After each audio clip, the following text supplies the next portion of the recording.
computer pulled up already. We were an early group today. Welcome everyone.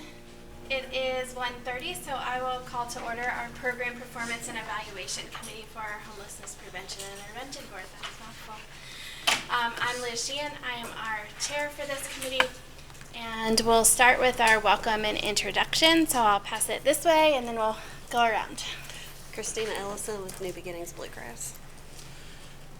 My name is Riley Kelly. I'm the new AmeriCorps member with Community Action, and it looks like I'm the new backup to the backup. Erica Dominguez, Lexington Rescue Mission. Shannon Derrick, Passport by Molina Healthcare.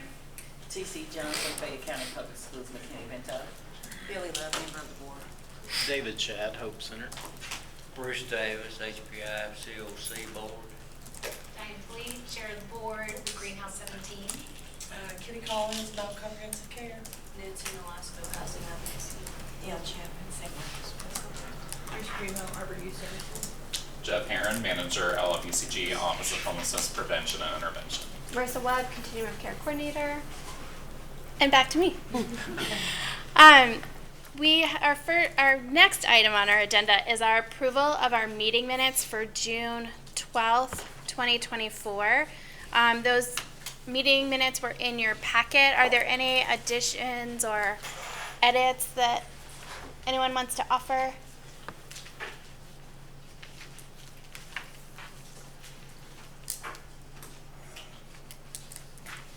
Okay, seeing none, I'll take a motion to approve.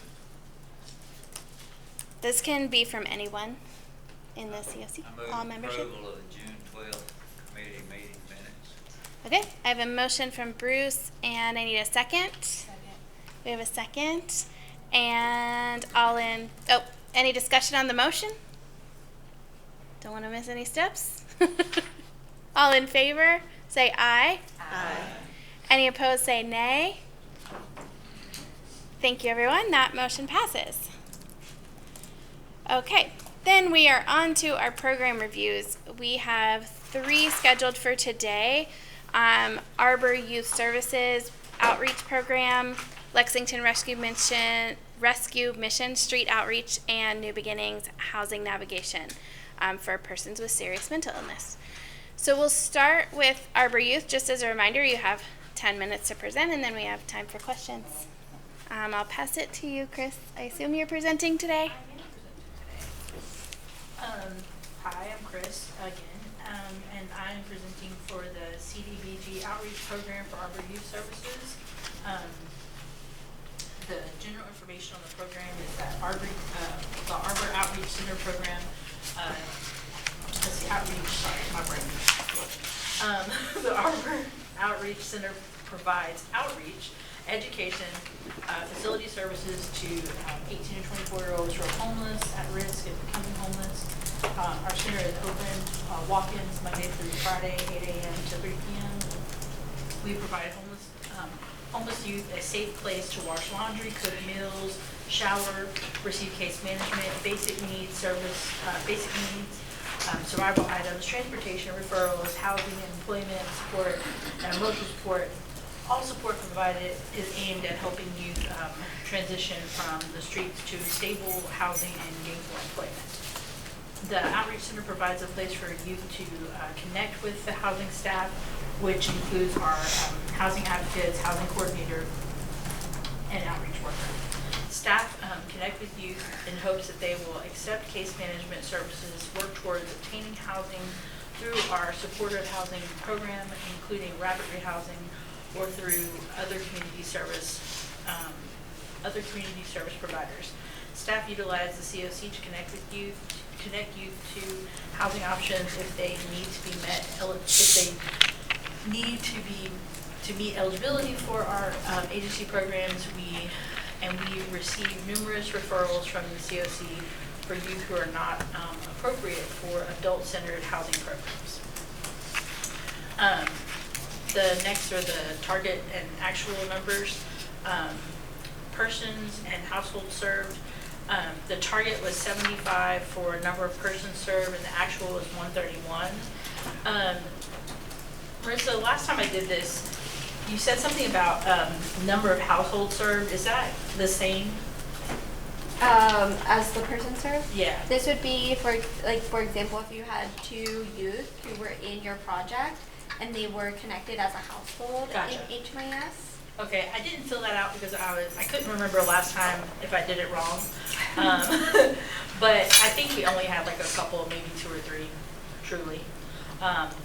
Then the demographics is male 72, female 52, non-binary 3, transgender 4, American, Indian, Alaskan Native or Indigenous is 2, Black, African American or African is 43, white is 84, other or multiracial is 1, and Hispanic is 11.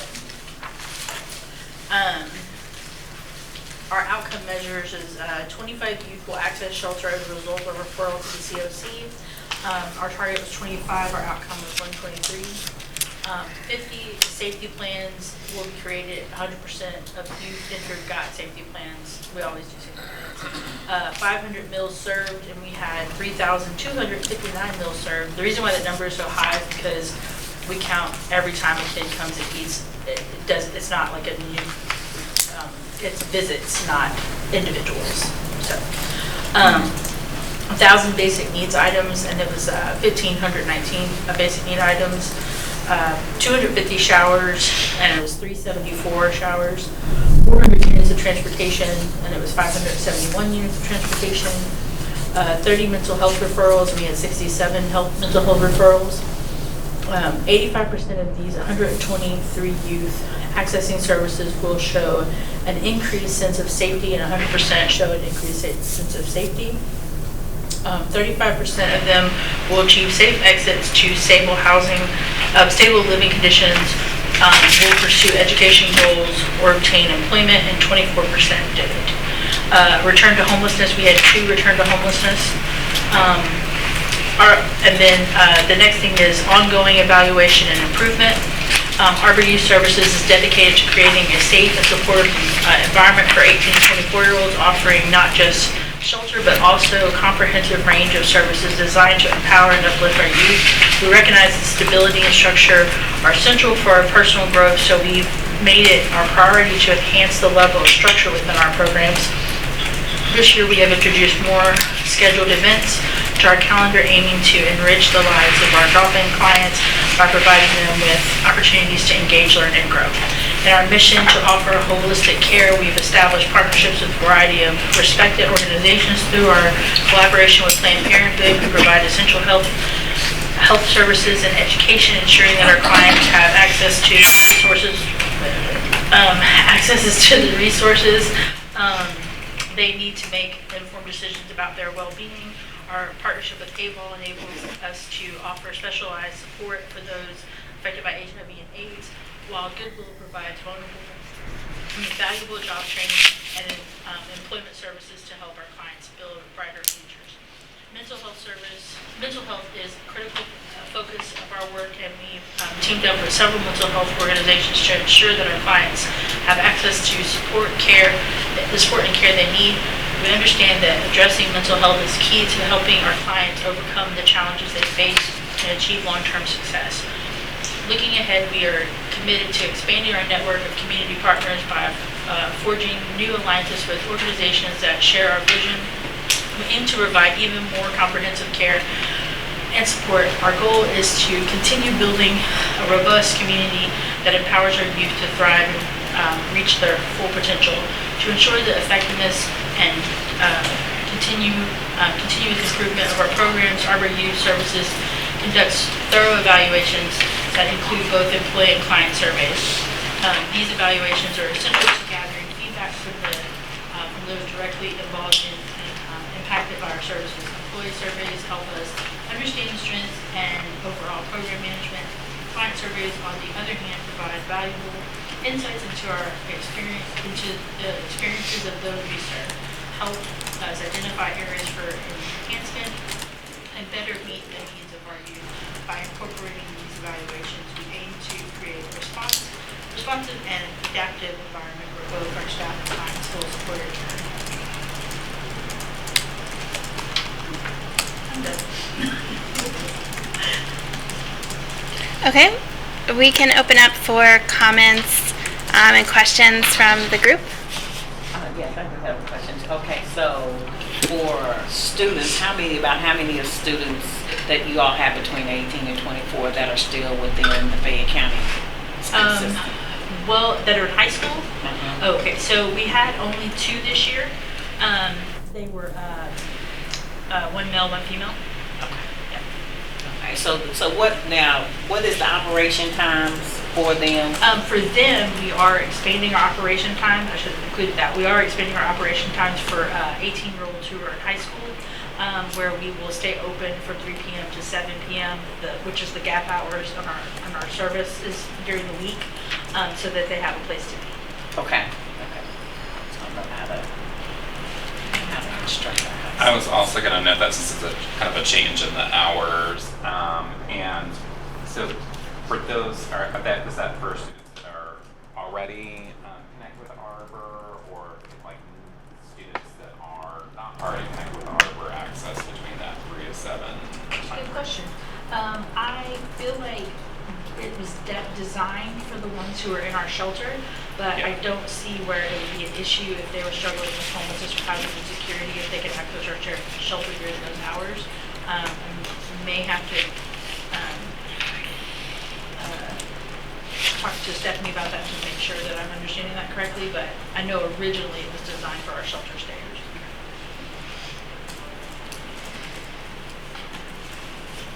Other questions or comments? I'm curious about your mental health referral process. What does that look like? We work with a few different mental health organizations. We used to have a group therapist that would come and a psychiatrist that would come every Friday. The organization that they worked for shut down, so they had to stop coming. The psychiatrist did still continue to come for a while, but now she's in the UK and can't. But we are in touch with Willow Creek Counseling, who has agreed to provide group therapy to our clients and just bill Medicaid. So we're working on getting that back in there. But we also refer out for individual therapy through Willow Creek and through New Vista, and there's another agency as well. Yeah, just a comment too about the mental health piece and the empath unit that just opened up. That would potentially be a good option if you have somebody more in a crisis situation that needs, a quick just kind of assessment and maybe a medication refill quickly, or just getting into, New Vista's been able to get us appointments same day or next day. Nice. So.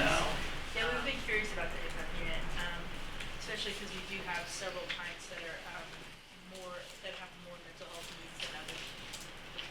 We have like a one-page or like overview document that we can provide. Yeah. Do you have that, Jeff? That empath I flyer? I do. Okay. But if I don't, I'll reach out to you. Okay.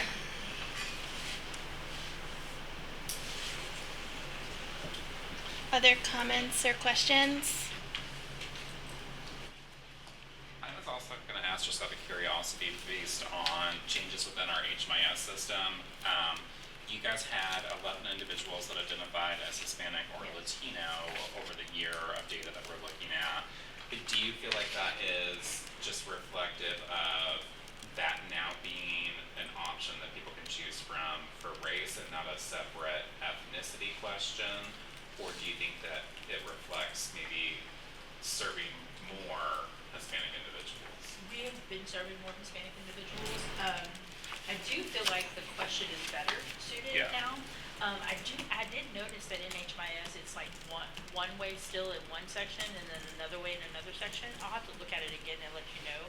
But it's still like in one part of the assessment it asks for race and then ethnicity, but then in another section it asks for it's included in the race. Okay. So I'll have to look at that. But yeah, we have actually served more Hispanic clients this year than we ever have. So.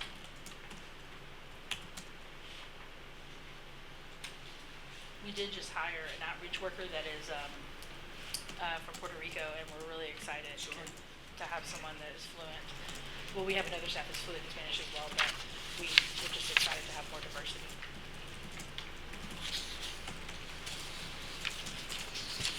Any other questions or comments? I have one, Chris. Yes. Somewhere. Hi. Last year when you presented, you talked about how you had changed like the policy around banning, and you weren't banning for verbal threats anymore. You were assessing physical threats. You were talking about consequences rather than discipline. I just wanted to see how that was going now, and if you had any recommendations now that it's been a year for others. Yeah, it's been going pretty good. I think the kids are happier with that. But we've actually had I think just we've had more we've been more conversation oriented with the youth about what's going on in their lives that's causing these episodes versus, well, like there's a book called What Happened to You instead of What's Wrong with You. And I think that's a big part of our approach is trying to figure out what's causing the reaction. And that's been a learning process through the whole year of just training the staff to have that mindset. Because not every single human is always on board with that, because it's always shocking to the system to be called some of the names are called, and having to Google some of them. I think once you get that mindset of knowing that it's a trauma response, it's not anything personal, I think it's much easier. But we've grown as an agency because of it, and I really hope we grow further into that. Yeah. Chris, can I ask too, when you all, because sometimes we don't always know when some of our high schools show up, can you make sure that we know? And then if you all need some type of assistance with any kind of educational support with that 3 to 7 time frame, let us know. Yeah, absolutely.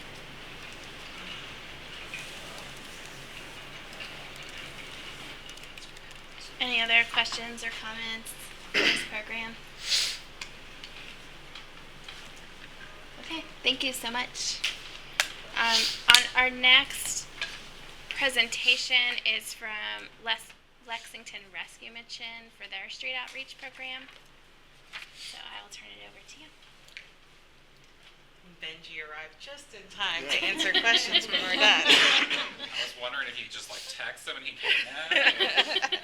I did. I actually texted him, don't worry about it if you're not here, but he was here. Our street outreach program provides mobile case management to people experiencing homelessness who are living without shelter. Each 30-minute case management session is a unit of service. The LRM Street Outreach Team coordinates with the OP office, paramedicine team, Bluegrass Care Navigators, and other street homeless teams to investigate encampments and provide care. This will be provided by our Street Outreach Team, who will go out into the community to find those who are living on the streets, in cars, or in camps. Our first goal is to build relationships and earn trust so we can help them. We do this by delivering food, clothing, sleeping bags, socks, toiletries, and other necessities. A retired volunteer doctor goes out with our team several days a week to treat urgent medical issues, and we partner with New Vista's mobile crisis unit to connect people with emergency mental health services. Once we have addressed their immediate physical needs and earned their trust, we are able to begin helping them to get out of homelessness. We bring them to shelter, document their homelessness in HMIS, so they can access housing assistance and help them connect with housing programs in the continuum of care, order birth certificates, take them to get IDs, and help them into substance abuse treatment. So the target was 300 people annually. This year we served 273. The demographics, there was 158 women, 77 men, 1 person who was transgender, white 168, black 23, Native American 1, Asian 1, Hispanic 8. The ages 18 to 24, 3, 25 to 34, 21, 35 to 44, 71, 45 to 54, 57, 55 to 64, 62, 65 plus 17. There was 1 veteran and 149 who are chronically homeless. The target was to provide 500 case management sessions. This year we provided 385. There was 327 street outreach contacts, 60 referrals to treatment, 23 entered shelter. We didn't have any documented referrals to mental health care. 24 received Greyhound tickets to reunite with family. 44 were assisted with IDs. 8 moved into housing. And 40 were documented in HMIS. What's not on the paper, some things, we provided 313 street food bags. 118 persons received hygiene items, whether that was one or multiple items. We handed out 52 sleeping bags and 19 backpacks. Ongoing evaluation and improvement. There were 173 people who received 385 case management sessions. There was weekly supervision and case reviews for the street outreach case manager. There's a quarterly review of program performance and goals being met. We weren't as fully staffed as we would have liked to be for this program. For 3/4 of the year, we only had 1 staff member, and we no longer have an AmeriCorps housing counselor. But this gave opportunity for other staff members to assist the team and creating greater collaboration. And as of this month, we're giving priority in our homeless intervention program to people who are street homeless with income. A continued area of growth and plan for improvement has been made to increase data collection and documentation in HMIS with multiple outreach center staff members being able to assist with documentation. Thank you. Thank you, Erica. Are there any questions or comments for this presentation and program? I just have a quick comment. It's really not a question, but I noticed this last time. I'm just always startled by the age of folks. It's just an older demographic, which I think can be really helpful as we're figuring out services and barriers and gaps. And again, that might be a little new to me, but I'm just startled by it. And I think, David, it might have been yours with Hope Center. We were looking at the age, so that's it. It's a little surprising that there were no referrals for mental health care. Is that like more of like because people don't want mental health treatment, or there really not a lot of need there? I think the need's there. I just think that the follow-up is getting in there and them wanting to do it. So, yeah, it's been very hard. That's something we're like really struggling with right now. So, we've been trying, me and May are really passionate about that too. So we're going to try to figure that out. Yeah. Could there be more? And there was a New Vista Pierce report who went out with you. Yeah, And she would Amy would go out with me too, and she would connect with some people, and she would actually transfer them over to New Vista. So that was on her part, basically. Yeah, it's a struggle because there's a lot of people that need mental health stuff right now, and it's heartbreaking. It really is. What I can say is that dealing with, particularly with my parents, like that word, when you mention it, it's like, it's a stigma to it. So we just kind of changed our language to self-care, making them think that, this is something that really we want to, help you with self-care. And so we're trying to work on changing our language with that, and it's kind of taking a little bit. I was curious, kind of on the subject, you mentioned partnering with New Vista's mobile crisis unit, but then there's still very few individuals that engage in mental health. What kinds of services are you able to facilitate in the field versus like what requires an office visit for follow-up? Well, here recently, Joe's been going out with me from Counseling Associates. It's mainly been just doc, honestly. We refer them out if we see somebody who really needed it. So I haven't had too many people. I've had a surgeon, but nothing really mental health, you know what I mean? So. What's the barrier there to getting, put the professionals to find the professionals to go out with you, or? Kind of, yeah. Like the volunteer thing on street outreach, you'd be surprised. A lot of people come one day and they never come back. So it's like, I don't know if they're scared, because it is it's different. Sure. Because you're out there in the streets, you're in the woods, you're on the railroad tracks and stuff like that, and yeah. Like I've had a bunch of volunteers come out with me before and they just never come back. I didn't even know it was a volunteer process, so maybe lots don't know about it. Well, Zia's pretty good at putting that stuff out too. She actually does all the volunteer, trainings and all that stuff. So she's really good at it. Like, it's hard to find people to come out with it, really. I know Hope Center has funding for a clinical position on their outreach team that right now they're really struggling to fill, as well as some other clinical positions, right? Yeah. Yeah, we have several clinical positions. It's just hard to find people to do those, period. So definitely if you know of anybody that's looking for work as a clinician, feel free to send them to David. I'm always really good at volunteering other people for things, so this is just a little bit different, but that demographic, and I completely agree with what TC was saying, sometimes that's a harder pill to swallow perhaps for older folks, but Seed Leaf does some really cool urban gardening work, and they do some really interesting therapeutic sort of things, and it's just in the auspice of gardening. So I don't know if your folks are really scattered, like they're on railroad tracks and over here, but if they're in a bit of a section, they had really good luck with it in drug court.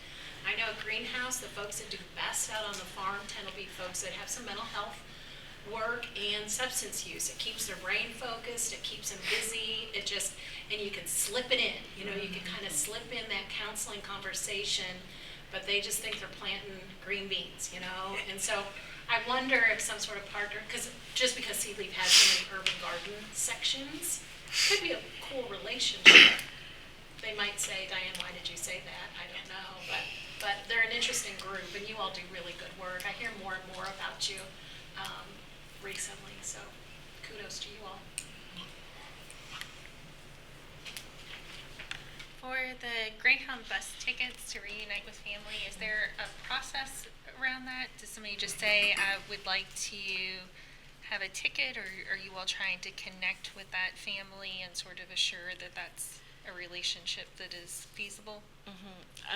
So it's usually, we verify that they don't have any income. So if they have income, they're not qualified for the Greyhound bus tickets. And then it's calling to confirm that there is a placement, and we make the call and they don't make the call. And usually we don't tell them that before it happens, so that it's not, oh, it's an 859 number, but it's in Texas. I'm like, that could be it, but not probably likely. So we kind of spring it, and there are times that family members are like, no, we can't accept them at this time, but usually if we make it that far, usually it's a go, and we're able to assist with buying that bus ticket home.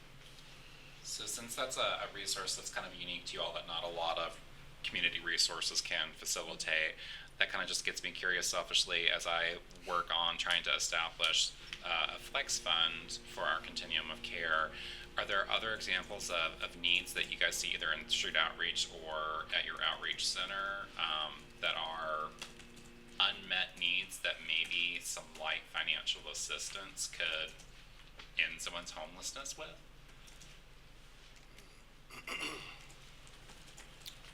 Transportation, that would help a bit, I think. Cell phones, just being able to reach people.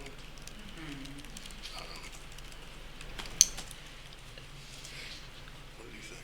Well, Adult and Tenant Services has been helping with application fees, and that's been really helpful because sometimes you can find people to pay the rent or the deposit of moving costs, but those application fees or, administrative fees are sometimes $100, and even if somebody has income, when they're unstable, it's hard for them to make that payment. So as far as flexible funds for ending homelessness, that can be a barrier to getting into that housing. Do you know how many referrals you've made to CRS for application fees or something? I think it's been less than 10 because it's a little bit of a longer process, and usually you have to move quickly if you think there's an opening to get the fee in, and so it hasn't been too many that we've used. And I don't want to push on, so it's just helpful to me as I'm in the process of, literally before I came to this meeting, writing some policies out as a draft. And so I'm hoping to make sure that we can continue to engage in some conversations over the next little bit here, so that we can form a program that's helpful to us. So I appreciate the input.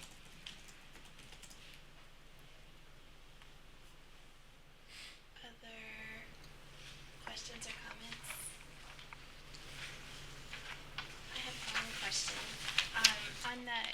case management sessions with the target and the outcome, is it that you didn't need as many case management sessions since it's under the target, or is this a case of the staffing where you were down a case manager and things like that? Yeah, I feel like the target was made with the idea that we would have 2 people fully staffed the whole time, and that just didn't happen. So, with Benji being our one full-time case manager for most of the year, I feel like he's done a really great job. And if we had that second person full-time, it would have. Yeah. Thank you. And then my last question is, you mentioned at the ongoing evaluation part that you have a growth plan for improvement. Are there any things in that plan that you want to highlight for us that you can think of? We've just had more team members going out with Benji, and it is something relatively new, but we really are trying for our homeless intervention program to go out on the streets to engage in case management for people who aren't comfortable coming into the building but have income. And I think Marissa referred someone the other week it was a woman with a pet and had income, and so just trying to give priority to those people who are street homeless with income.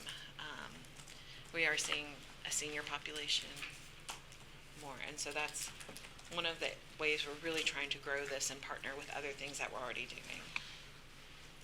On the subject of staffing, and I know Billy touched on this too, in terms of volunteer process, do you have a formal volunteer process? Yes. So it's on our website for volunteer, and they just need to put the focus of street outreach. And so there's a training, and then we do like to do a one-time trial run. Yeah. Not going into camp. Yeah. And then just see how they do. How do they respond? Are they, shock value? It's can they handle the situation? And Erica, I'm happy to make a report that pulls or at least just send that to you, show you how folks that are already entered into the project, they maybe have that income that year. It should just be with the APR, but I'm happy to take a look and then send you that report. That way you know who maybe to target when you're out. That would be great. Anything else? Okay, thank you both. Our next presentation is New Beginnings with the Housing Navigation for Persons with Serious Mental Illness. Is that going to be you? That'll be me. Okay. Hello. Take it away, Christina. So New Beginnings works with folks with SMI, try to prioritize people with a psychotic disorder diagnosis. And this program is focused on people transitioning out of a higher level of care, experiencing homelessness, at risk of homelessness, and then falling below low income level the HUD defines. Bulk of our referrals for this program come from Eastern State and Central Kentucky Recovery Center. We've also accepted referrals from people in the community.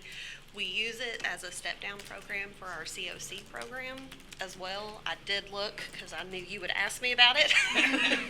And over this past grant year, we did not have anybody step down to this one because our exits were all to higher levels of care for our COC program. This is support services only, so that's one of the challenges we face is trying to find rental subsidies, vouchers in the community, things like application fees, all that stuff. And the funding for it funds a position not fully. New Beginnings kind of supplements the rest for that position. My case manager position for that was vacant for about 4.5, 5 months this year, so we kind of put it on pause. Some people got the D team case management, i.e. me, for a little bit, but I have a case manager in there now who is ready to go, so we're up and taking new referrals on, which is really exciting. We served 30 people total, 16 were people experiencing homelessness. 14 of those people were homeless prevention efforts, so just needed that extra support, entered with unstable housing, needing to resolve that crisis. So that's kind of where we look at with homelessness prevention. Our target's 30, something like that. Demographics wise, not too far off. Gender, Race, disproportionately more white people than people of color, which kind of mirrors our overall agency clientele. Our performance measures, we say 75% of people who are experiencing homelessness at entry will secure permanent housing. 79% of our folks have obtained that. We've got 2 people who are still in the housing search process, so waiting on them. We had 1 participant who disappeared on us. He was a many-time referral from Eastern State, and we just could not always catch him upon discharge to be able to continue services with him. And then we look at 2 for when people obtain housing, they want to maintain it for at least 6 months, and 100% of our people have done that. We've got, that's been about 25 over the last grant year, and we have 6 people who just haven't gotten to that 6-month mark yet. And then everybody who is, I guess I should say this too, we look at it for 12 months too, and so anybody who was eligible at the 12-month mark have maintained for 12 months as well. We look at participant progress. We have staffing, in-depth staffing once a month, talking about barriers, issues. We do kind of weekly case conferences, performance measures, and data quality I look at monthly. One thing that we've done here this year is we changed our client participant feedback survey. We had some 2-pager that was an evidence-based something that we had used for years and years, and we had just really terrible results with it. Well, we found a different measure, and please don't ask me what it is because I forget, but it's an evidence-based thing that is much shorter. It's like a 1-pager, and surprisingly, people are much more inclined to answer those. So that's one thing, but of course we want to continue to improve upon that. So I'll say, change our trying to increase, diversity amongst our staff. David and I've already said hiring is hard. Trying to find people is hard right now, or has been. So I'm constantly kind of trying to recruit more diversity amongst our staff because all my case managers are a bunch of white people right now. So want something that more accurately reflects the people we serve. Goals for improvement. Kind of our biggest thing with this program is we're looking to maybe go back to, I think, how it originally started, of more housing navigation. I think it's grown into just kind of targeted case management. But we're looking at maybe going back to more of that case management light almost, and more of the housing navigation and the resources, and being able to help more people who just need like that quick connection to resources and not ongoing case management. So we're looking for, like with our next grant application, to kind of maybe reshift our focus to make it a little more broader and to be able to serve more people. Of course, we want to increase outreach efforts, find more of our folks, collaborate with more community partners. That's about it. Thank you. Questions and comments? One thing I was curious about was just, obviously you noted that you connect individuals with financial assistance and rental subsidies. Can you speak about what kinds of resources and subsidies that you're able to tap into? So the primary one we've used has been the Olmsted Housing Initiative voucher.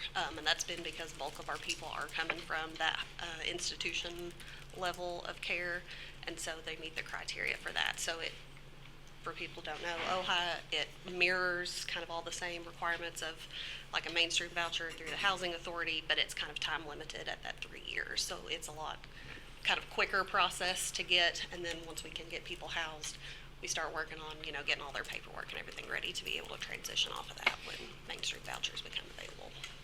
Now, we've looked at, some income-based places, subsidized, kind of whatever's out there.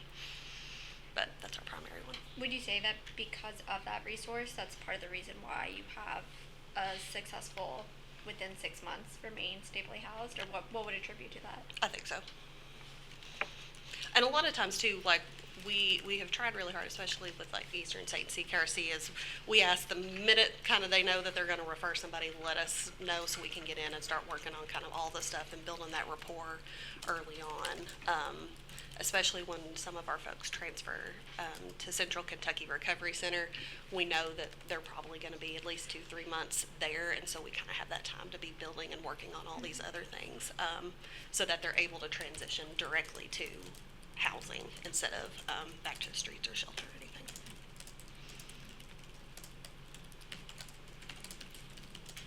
Other questions or comments?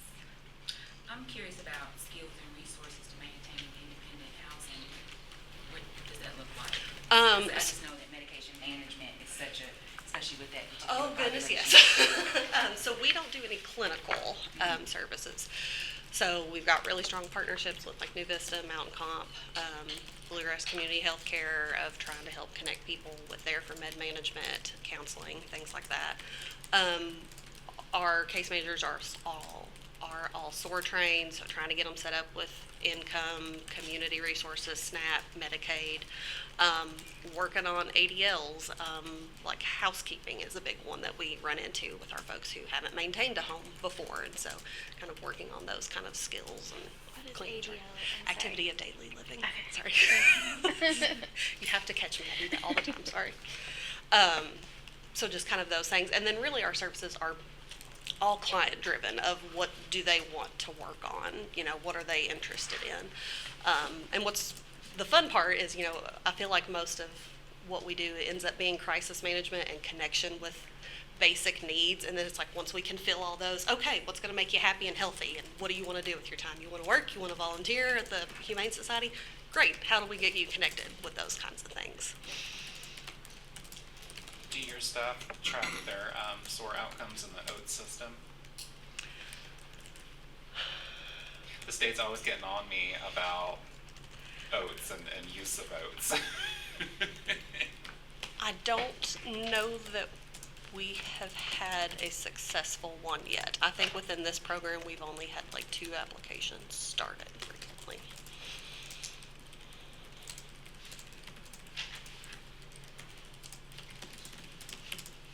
Other questions or comments?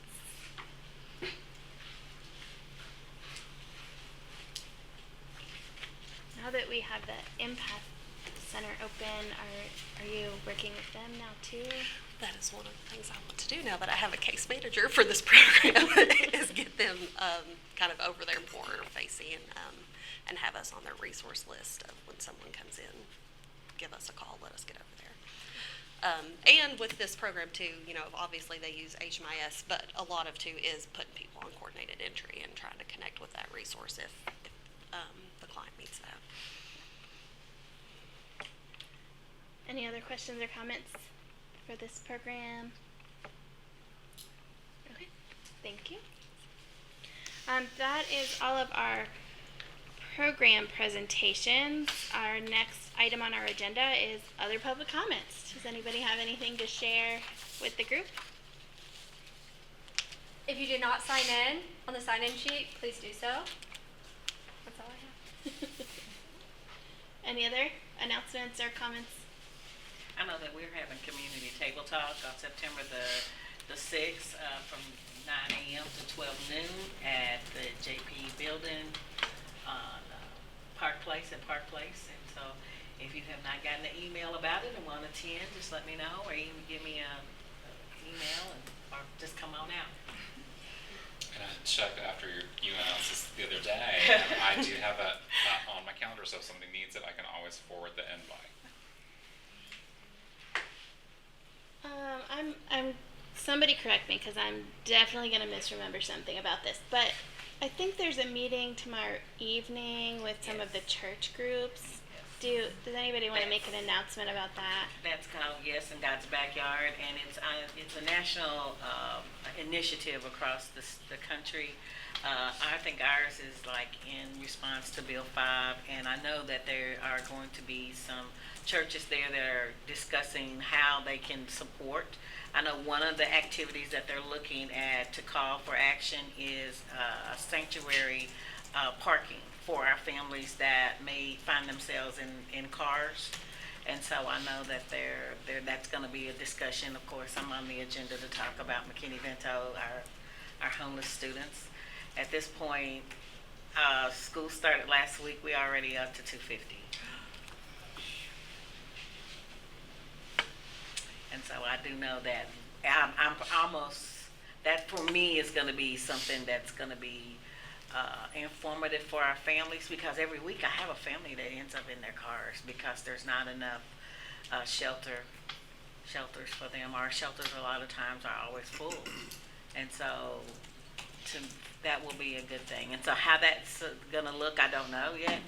So that's going to be, I do know that's going to be one of the discussions. And I know transitional housing is another discussion that they're going to have tomorrow. So it's at 7 o'clock at Consolidated Baptist Church. Thank you. Anything else? Okay, our next meeting is October 16th at 1:30 in this location. We have presentations from Arbor Youth again on the emergency shelter programs, New Beginnings for their Housing First program, and Salvation Army for the emergency shelter program. So look forward to that meeting and hearing from everybody.